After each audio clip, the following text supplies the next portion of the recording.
수는 왕창.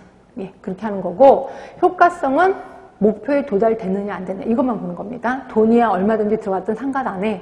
그 대신 목표가 도달이 됐어. 효과가 좋았네. 근데 목표 도달 못해서 효과가 없었네 라고 본다는 거죠. 효과성.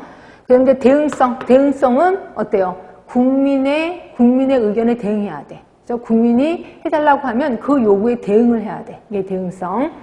그 다음에 접근성은 여러 가지가 있어요.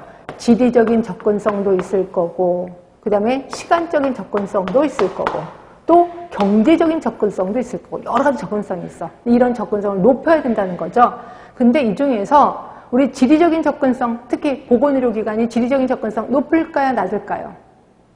높지 않아요, 우리나라? 그래서 시골에 가도 웬만한 의료는 다 있어요. 그렇지? 큰 종합병원이 없어서 그렇지 다 웬만히 있단 말이야.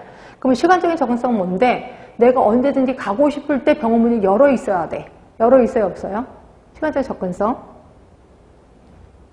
요새는 조금 있긴 하던데. 그래서 요새는 24시간은 넘어가고 한 10시, 밤 10시까지 오픈되어 있는 데도 있더라고요. 그래서 회사 끝나고 딱 가도 이렇게 오픈되어 있고, 어떤 때는 뭐 목요일은 밤 10시까지 합니다. 금요일은 밤 10시까지 하는 데도 있어요. 그래서 시간적 접근성이 좀 없는, 다른 나라보다는 좀 있는 것 같기도 해요. 요새는 슬슬 그런 데도 있고, 경제적인 접근성 어때요?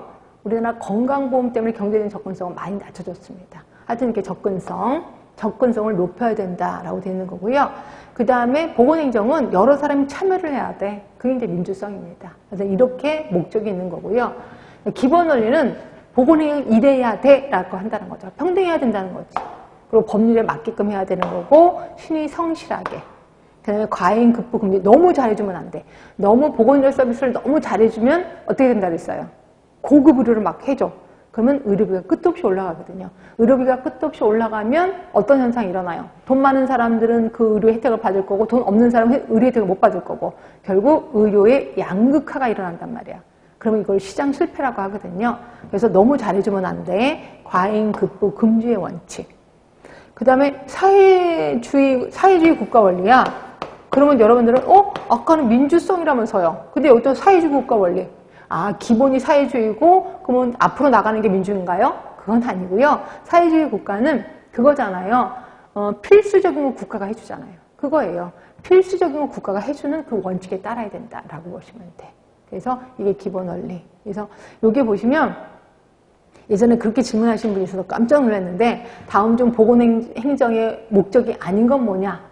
1번 형평성, 2번 능률성, 3번 효과성, 4번 신의성실. 이 있어서 답이 4번이거든요. 근데 그분이 막 흥분하면서 그러면 신의성실하지 말라는 겁니까? 뭐 이렇게 얘기해서 깜짝 놀랐습니다. 신의성실은 목적이 아니라 기본 원리라는 거죠. 그죠? 그렇게 해서 이 두 개가 믹스시켜 놓으면 헷갈려요. 그래서 외우시는 게 좋다라고 얘기를 하고 있습니다. 자, 여기까지 줄쳐 보겠습니다. 40쪽부터 볼게요.